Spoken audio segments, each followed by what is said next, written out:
At 8:45 last Saturday, I was working in my office. I wasn't doing anything important.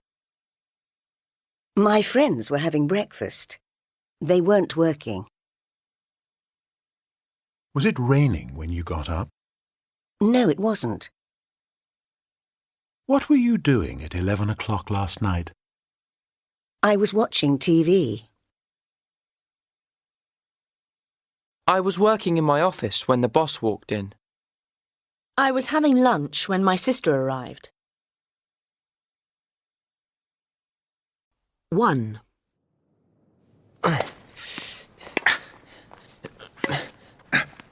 Oh. Oh, no.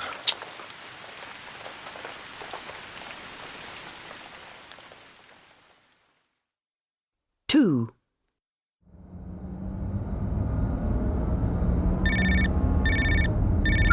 Hello?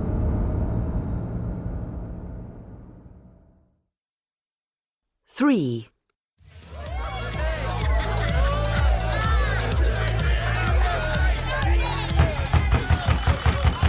Police! Open the door! 4.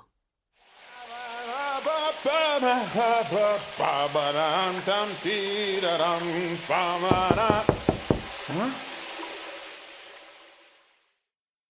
5.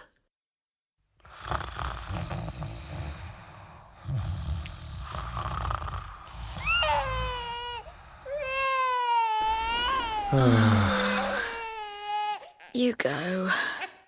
Okay.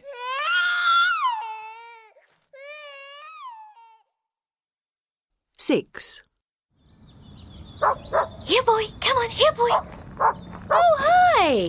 Oh, hello. I haven't seen you for ages.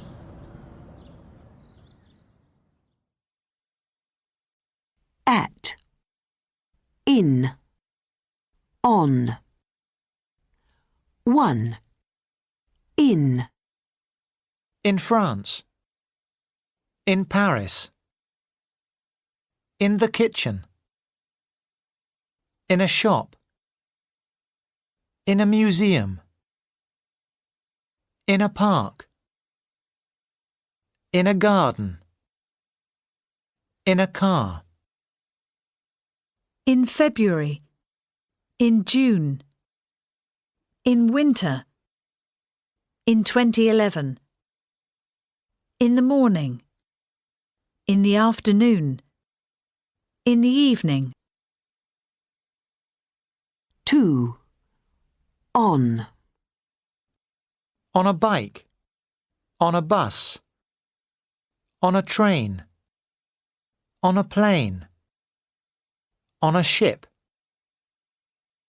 On the floor. On a table. On a shelf. On the balcony. On the roof. On the wall. On the 1st of March. On Tuesday. On New Year's Day. On Valentine's Day. 3. At. At school. At home. At work. At university. At the airport. At the station. At a bus stop. At a party. At the door.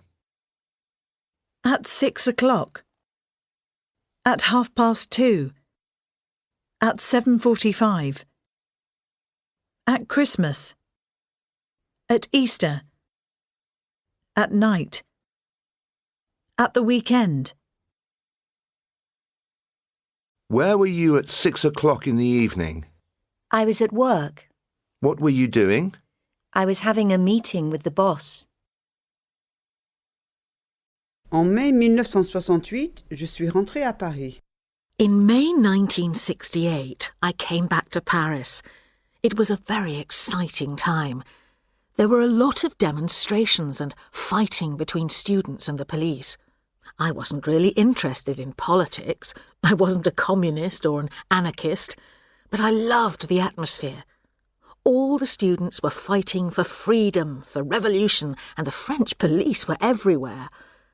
On May the 15th, I was with thousands of other young people. We were walking towards the Place de la Bastille. I was tired, so a friend picked me up, and I sat on his shoulders. Another boy, who was walking next to us, was carrying a Vietnamese flag. It was the time of the Vietnam War, and he said to me, "Hey, could you carry the flag for me?" And I said, "OK." There was so much happening that I didn't notice all the photographers. The next day, the photo was on the cover of magazines all over the world.